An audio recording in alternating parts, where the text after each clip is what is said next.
It is 4 o'clock, which means it's time to move some markets. And today it may be rainy and cold outside, at least in the Northeast, but it is warm inside Studio S.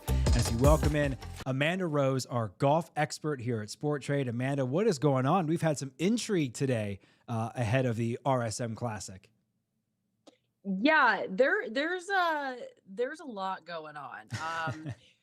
You have kind of an interesting course, first time in a while, the guys are seeing two different courses, which means for the bettors out there and the traders that you only get data from one course. So it makes it a little bit more difficult, but season's closing out. People are really tired.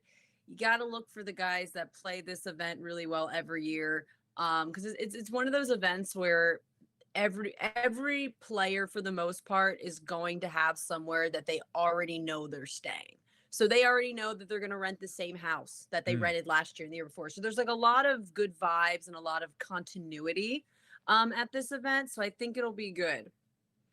Well, we are giving away $100 like we do every week on the program. You could take that $100 and you could spray it all around this tournament, because as we'll get into, not the deepest of fields here, maybe a dart throw tournament, but you can win $100 every week on the program. And all you literally have to do is follow the Sport Trade app on Twitter, quote tweet our Market Mover Show with hashtag #TradeUpNewJersey. Amanda's on her phone right now. I can't see what she's doing. I'm texting you because I can't see you or anything, and I didn't know if you did that on purpose. Oh no, but I can fix it. I was just texting you. Sorry. That's my fault. There you go. You should be able to see me now. There we go. All right, cool. Sorry. There we go. I don't know. Live streams. We got it. Yeah, so I thought you were entering the sweepstakes, which is to just follow us on Sport Trade and retweet us, quote tweet us with hashtag #TradeUpNewJersey. Last week, coming off the Houston Open, Tony Finau goes 16 under. He basically dominates after day two, right? And it really became a runaway, especially on Sport Trade. I think after day two, heading into the weekend, Amanda, Finau was over $50 per contract. He really created an environment on Sport Trade where there wasn't a ton of value to trade anybody underneath of him. Mm-hmm. He clearly was in great form coming into this week, and we'll put up the pricing from earlier today, the RSM Classic. Finau coming in as the favorite at $10. He commanded 10% of the entire market, only for us to find out, Amanda, he's not playing this weekend. So fill us in. What happened? You know what? I think it was probably a combination of being exhausted and just being very hungover and like, you know what? Let's end the season on a good note. I assume he'll be in the field for Tiger's event in a few weeks. So I just think he wanted to end the season on a good note. And I don't remember if he played this event last year, because I was at this event last year and I don't remember if he played last year. So I don't know if this is an event that he just kind of threw on the schedule because he was playing a bunch in the fall, or because I don't think it's somewhere that he goes every year. So I don't think it was that sentimental of an event for him. So describe the course first. You mentioned there's two separate courses, right, that they'll be playing. You obviously travel around a great deal, doing appearances, playing golf. What is it like down there? So it's par 70, I believe, on both courses, both at around 7,000 yards. You have the Plantation and the Seaside course. I believe it's Plantation course that does not have any shot link data, like I mentioned earlier. So you have to just go off of the one course. Granted, they're going to be playing both courses regardless. So I wouldn't say, oh, well, I don't want to take so-and-so because he didn't play as well. Just take them both, or take them. It doesn't really matter. So, you're getting courses pretty windy. It's like a seaside, southern seaside course. So think of places like Kiowa or where they play the Heritage. Why can't I think of Harbor Town right now? So look for kind of those shorter, more classic courses right along the coast. Going to be pretty windy. So that's what you want. That's what we're looking for at the golf for. Whatever. I don't even know. Key stats. That's what I was getting excited about. Key stats, moving on to that. Strokes gained approach, strokes gained putting, and strokes gained par 4 scoring 400 to 450 yards. There's like 9 of those, I believe, on just the Seaside course. So guys that can play those mid-range par 4s really well are going to have a leg up.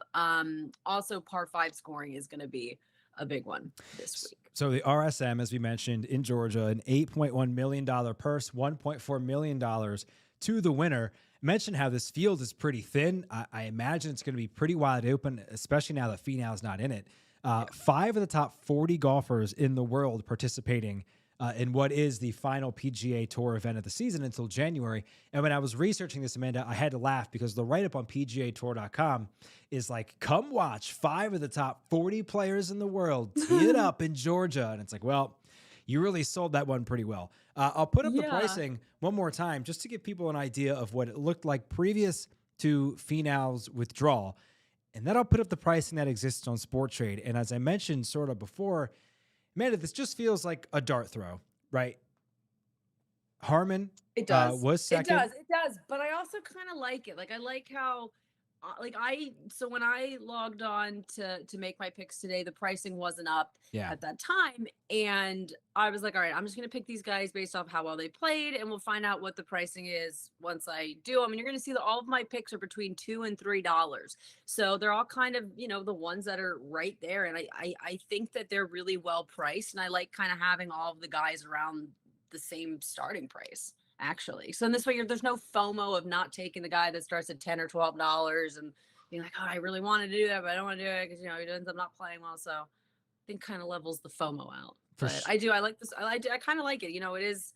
It is concentrated there, but I think there's a lot of really good names and you're getting them for really, really good prices. And if Tony Finau didn't start the week in the field, you wouldn't have this good of pricing for Jason Day or Seamus Power or Mac Hughes, like maybe Mac Hughes, but you just might not have as good pricing. And Seamus Power, or sorry, I just said Seamus Power, but Seamus Power just won a few weeks ago. So there's a lot of good golf being played in that little starting point of players. So we know Finau won last weekend. Would you have faded him or would he have been your pick had he golfed this weekend? You know what? I actually would have faded him. There are other guys that I expected to have played a little bit better in Houston. So I actually would have faded Big Tone this week. And he won not that long ago either. So I didn't really expect to see another win from him that soon because it took us, so long to get, to get that second win. And now we've had like 3, 4, 5, whatever. Like that's a lot, in a short period of time. So I might not have picked him last week, but I should start picking him more. So I just want to pull up the leaders one more time and go down the list with you of career PGA Tour wins of the gentlemen featured here. Brian Harman, 2. Jason Day, 12. Power, 2. Tom Hoge, 1. Keith Mitchell, 1. Taylor Montgomery, 0. Denny McCarthy, 0. Mac Hughes, 2. Matthew Neesmith, 0. Harris English, 4. So that is 23 combined wins on tour, and 12 of them belong to Jason Day.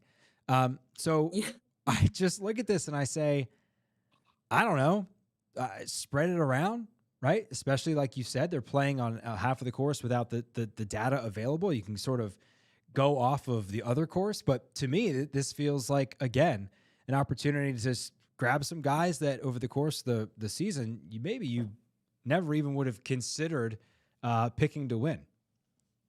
Yeah, but if you look at their form, and a lot of those guys you just mentioned, I have in my portfolio here. Okay. It makes sense. Like I'm cool with it because even though they might not have won yet or have only 1 or 2 wins, like they're still in really good form right now. And this is, like you said, it's the last event of the year. So you're not going to get all the big names. A lot of guys are just trying to like jockey for placement and going into the winter. Or the January swing and all that and everything. So it is kind of a weird event, and it's a place where you can expect someone who hasn't won that much. Like Taylor Gooch got his first PGA Tour win here last year.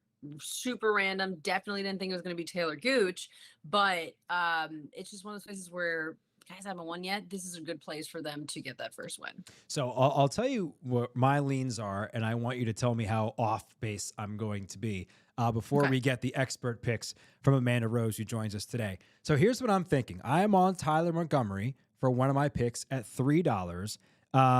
Hasn't missed a cut this fall. He's finished 3rd, tied for 9th, tied for 15th, tied for 3rd, tied for 10th. He's trading at just $3. You made a face, so I'm going to assume you don't like that one. Wyndham Clark. No, go ahead. It's not that I made it's nothing wrong with it. I just can never remember if his name's Tyler or Taylor. And I'm having one of those moments right now, and I'm like, do I say it's Taylor? It's definitely Taylor. Tyler? That's on me. That's a typo on my part. It is Tyler Montgomery. Is it Taylor Taylor? Montgomery. Taylor Montgomery. Yeah, yeah. Oh, okay. Blame the graphic artist, which is me, Taylor Montgomery. Usually I'm wrong. So that's the thing. There's like plenty of Tylers on tour. So I was like, maybe I just get that one confused. And if it was in fact Tyler, I'd feel like a total idiot. No, Taylor, that's on me. That's a market mover's mistake. So apologies to Tyler and his entire family, who I'm sure are watching. Wyndham Clark at $1.60, and here's why. Averaging the 14th lowest first round score on the PGA Tour in 28 starts last year. I'm not looking for him to win, but a chance to make some money here after day one, after day two. The reason I bring that up, you may say, oh, he's the 14th lowest. That's like not that great, right? Well, he is the top player in that category who is actually playing in this tournament. So that leads me to believe that he's averaging around 68.5 for his first round score.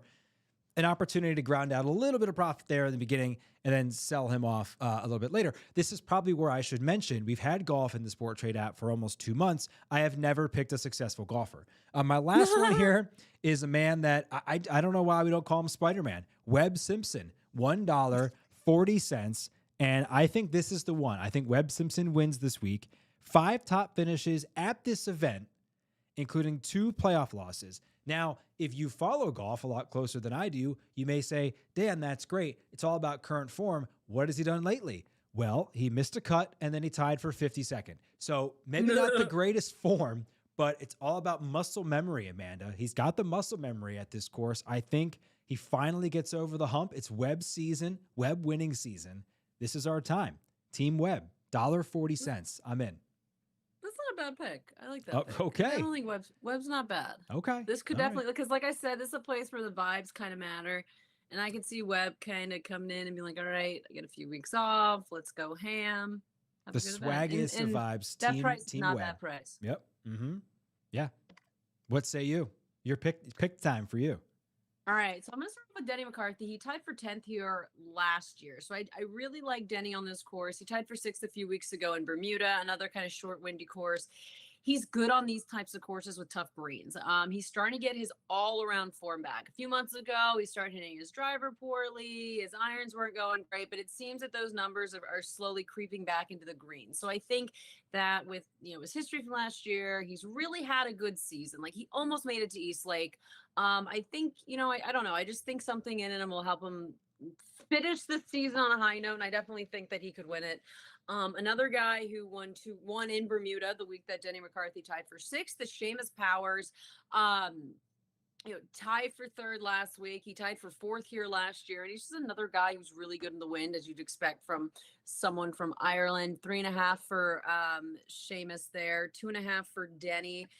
Mac Hughes, 2.5, 2.223. It says, he won a few weeks ago at Sanderson. He was runner-up here last year. He won this event back in 2016. He has really good history here. He, like these other guys, are in really good form. I'm looking for those guys that have played well and already won this fall season.